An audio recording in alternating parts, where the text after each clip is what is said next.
YSR Congress party నేతలకు ఇబ్బందులు తప్పడం లేదు. ఇప్పటికే ఆ పార్టీ నేతలపై అనేక రకాల కేసులు నమోదవుతున్నాయి.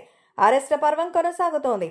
ఇలా అరెస్ట్ అయిన వారు రిమాండ్లో ఉన్నారు. న్యాయస్థానాల్లో బెయిల్ కూడా లభించడం లేదు. దీంతో మిగతా నేతలు సైతం ఆందోళనకి గురవుతున్నారు. తాము ఎదుర్కొంటున్న కేసుల్లో ముందస్తు బెయిల్ పొందేందుకు ప్రయత్నిస్తున్నారు. తాజాగా ముందస్తు బెయిల్ కోసం హైకోర్టు తలుపు తట్టారు రాజంపేట ఎంపీ పెద్దిరెడ్డి మిథున్ రెడ్డి. మద్యం కుంభకోణంలో మిథున్ రెడ్డిపై అభియోగాలు మోపింది సిఐడి. దీంతో తనను అరెస్ట్ చేయకుండా సిఐడికి ఆదేశాలు ఇవ్వాలని హైకోర్టుని ఆశ్రయించారు మిథున్ రెడ్డి. వైఎస్ఆర్ కాంగ్రెస్ ప్రభుత్వ హయాంలో ప్రభుత్వ మద్యం దుకాణాలు నడిపిన సంగతి తెలిసిందే. ఆ సమయంలో భారీ కుంభకోణం జరిగిందని కూటమి ప్రభుత్వం ఒక అంచనాకు సిఐడి సైతం రంగంలోకి దిగింది. ఈ వ్యవహారంలో ఎంపీ పెద్దిరెడ్డి మిథున్ రెడ్డి, అప్పటి బేవరేజెస్ కార్పొరేషన్ ఎండీ వాసుదేవరెడ్డి ఆరోపణలు ఎదుర్కొంటున్నారు. దీనిపై ఇప్పటికే సిఐడి కేసు కూడా నమోదు చేసింది. అయితే ఈ కేసులో తనని అరెస్ట్ చేయకుండా ముందస్తు బెయిల్ ఇవ్వాలని కోరుతూ మిథున్ రెడ్డి హైకోర్టుని ఆశ్రయించారు.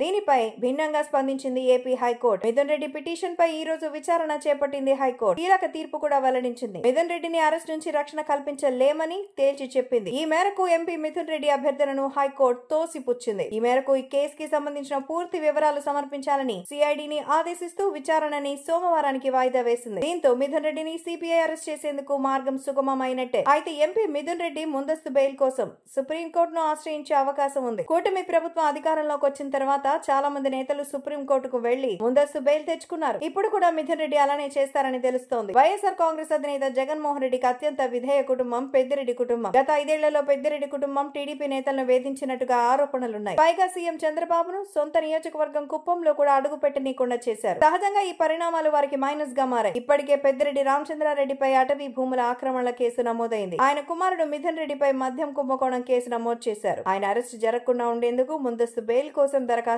చేసుకున్నారు. అయితే రక్షణ కల్పించలేమని హైకోర్టు చెప్పడంతో మిథున్ రెడ్డి అరెస్ట్ కాక తప్పదని ప్రచారం జరుగుతోంది. చూడాలి మరి ఏం జరుగుతుందో.